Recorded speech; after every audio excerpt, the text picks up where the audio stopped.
All right, let's dive into these Oscar noms. I bet you're already thinking about who you think will win. But we're going to go a little deeper here, kind of get a feel for what's going on in movies right now. Yeah, the nominations always tell us more than just who's up for the award.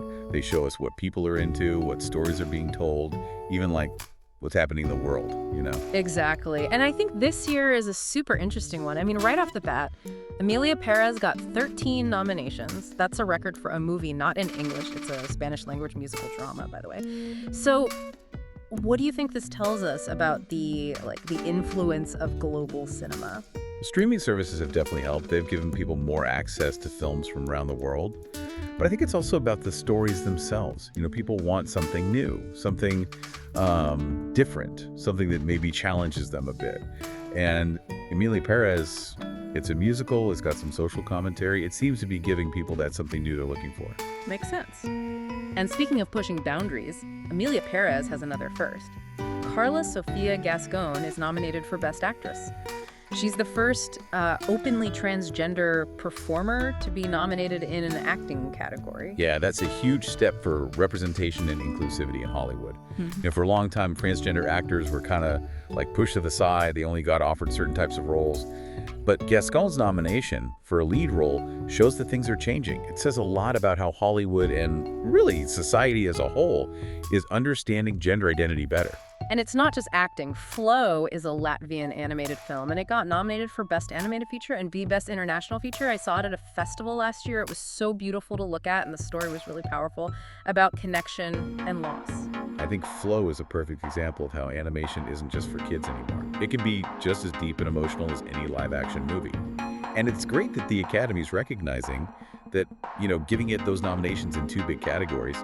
Totally. And you know what else is interesting? Memoir of a Snail got nominated too. It's an animated film, but it's rated R. That's only the second time that's happened after Anomalisa a few years ago.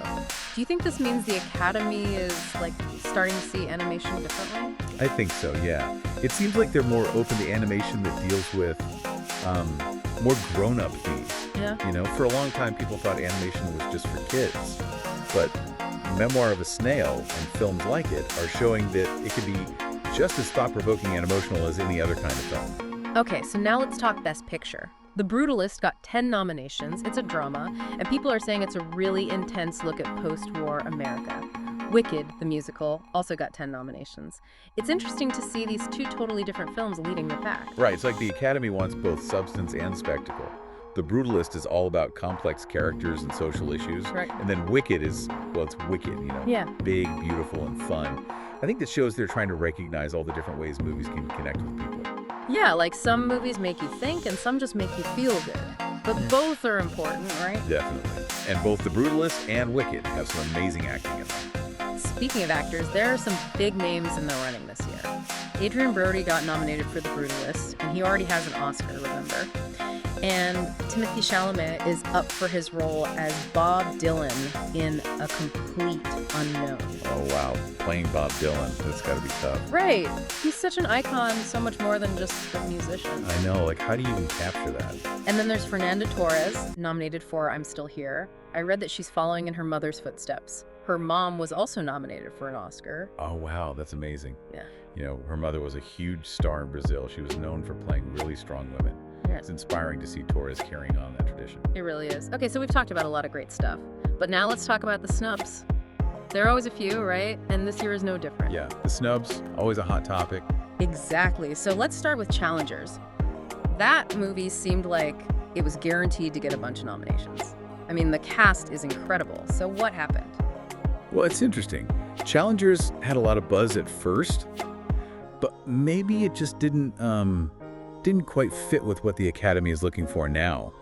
It seems like they're moving away from movies that are just about big names or predictable stories.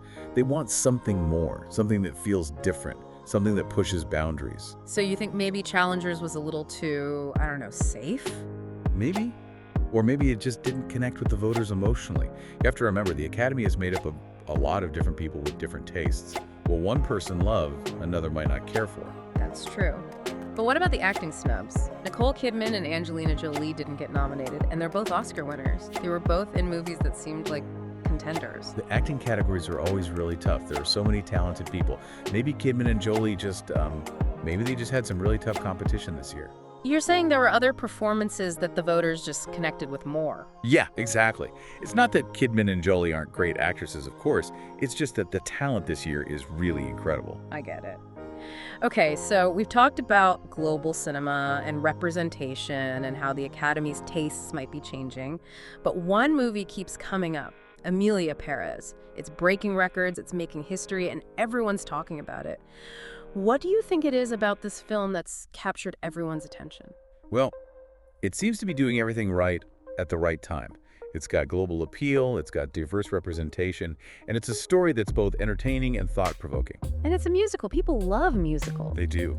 There's something about seeing a story told through song and dance that just grabs you. You know, it adds a whole other level of emotion. I know, it's true. So what about the director of Emilia Pérez? Yeah. They've been to the Oscars before, right? Oh yeah, they're a well-known director. People say they're really visionary, you know. They make movies that are beautiful to look at and that really make you think. Their films often explore things like identity, culture, and society. And they always leave you thinking about them long after they're over. So it sounds like they're a perfect fit for a film like Emilia Pérez. It deals with some pretty big topics. Identity, transformation, acceptance. Definitely. You know, the director's sensitivity and nuance are probably a big reason why the film is getting so much praise and why it got so many nominations. It's amazing to see how these nominations reflect what's going on in the world right now.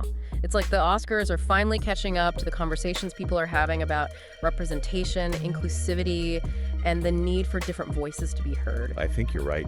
It's great to see the Academy becoming more reflective of the world we live in.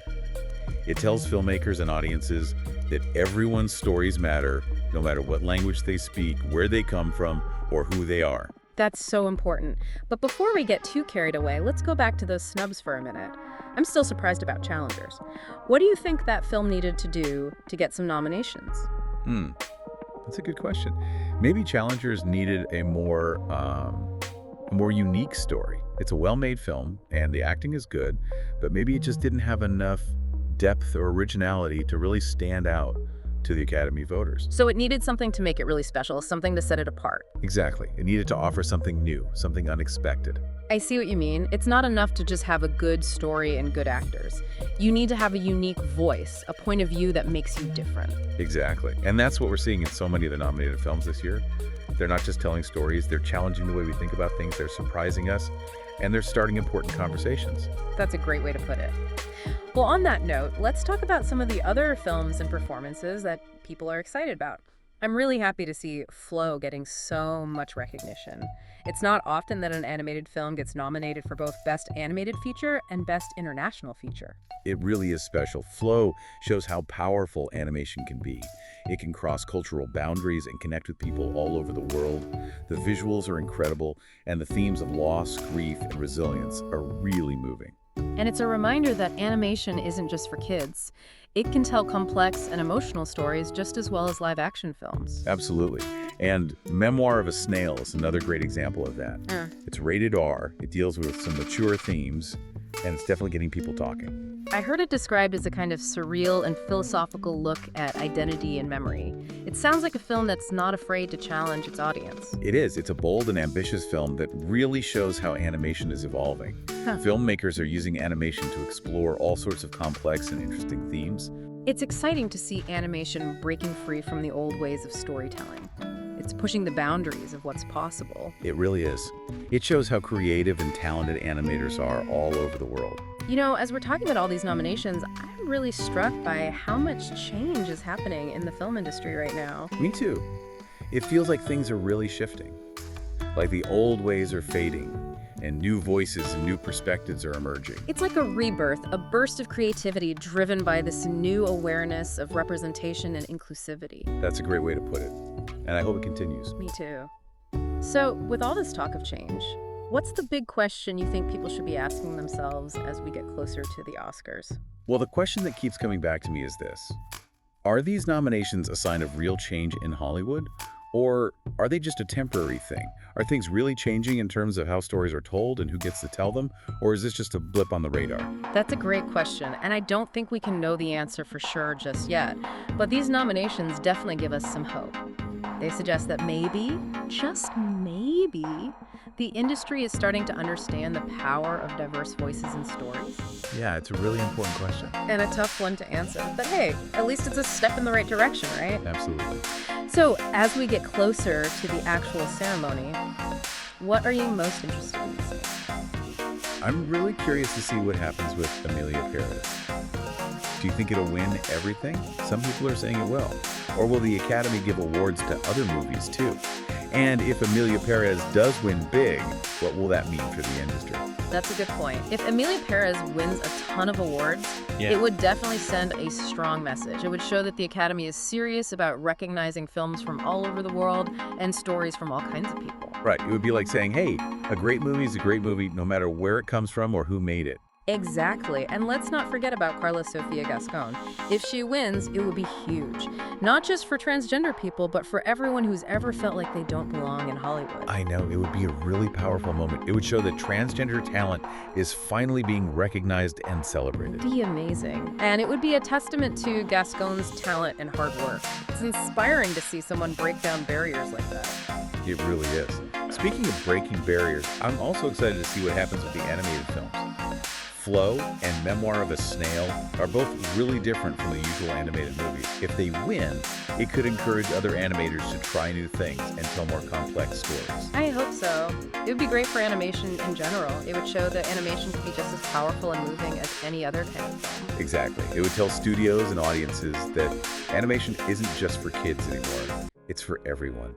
All right, so I think we've covered pretty much everything about these nominations. It's been really interesting to take a closer look at what's going on in the world of film right now. It has.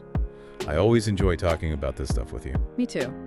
So before we wrap up, is there one big question you want to leave our listener with, something for them to think about? Okay, how about this? Do these Oscar nominations represent real change in Hollywood? Or are they just a temporary thing? Are things really changing for the better, or is this just a moment in time? It's something to think about as we watch everything unfold over the next few months. That's a great question. It reminds us that even though we can celebrate the progress that's being made, we still need to keep pushing for more diversity and inclusion in film. That's right. Well, that's it for our deep dive into the 2025 Oscar nominations. Thanks for listening. We're excited to see what happens on Oscar night. Me too. Until next time, keep watching movies, keep thinking about them, and keep believing in the power of film to make a difference. It feels like we're at a turning point, you know? Yeah, like, is Hollywood really changing, or is this just like a phase? Exactly. So what are you going to be watching for on Oscar night? Well, like I said, I'm really curious about Emilia Pérez. Will it win all the awards? Or will they spread the awards around to other films? And if Emilia Pérez does win a bunch, what will that mean for the future of movies? I see what you mean. If a movie like that wins everything, it would definitely be a big deal. Total. And we can't forget about Carla Sofia Gascon either. If she wins, it would be such a powerful moment. Yeah, it would be historic. It would mean so much for so many people. It would be a win for Gascon, but also a win for representation and for the transgender community. Right. It would show that Hollywood is becoming more inclusive, and it would inspire other transgender actors to pursue their dreams. And what about the animated films? What do you think about their chances? I think Flow and Memoir of a Snail both have a good shot. They're both really unique and well-made films. If they win, it could be a big moment for animation. For sure. It would show that animation can be just as powerful and meaningful as any other kind of film. Well, I think we've talked about everything there is to talk about regarding these Oscar nominations. It's been a lot of fun to go through all of this with you. I agree. It's always a good conversation. So, any final thoughts for our listeners? Just keep thinking about the question I asked earlier. Are these nominations a sign of real lasting change in Hollywood? Or is this just a moment in time? I think it's an important question to keep in mind as we watch the Oscars and see what happens next. Absolutely. It's a reminder that we can celebrate progress, but we also need to keep pushing for more. More diversity, more inclusion, more voices. That's how we make real change. I agree.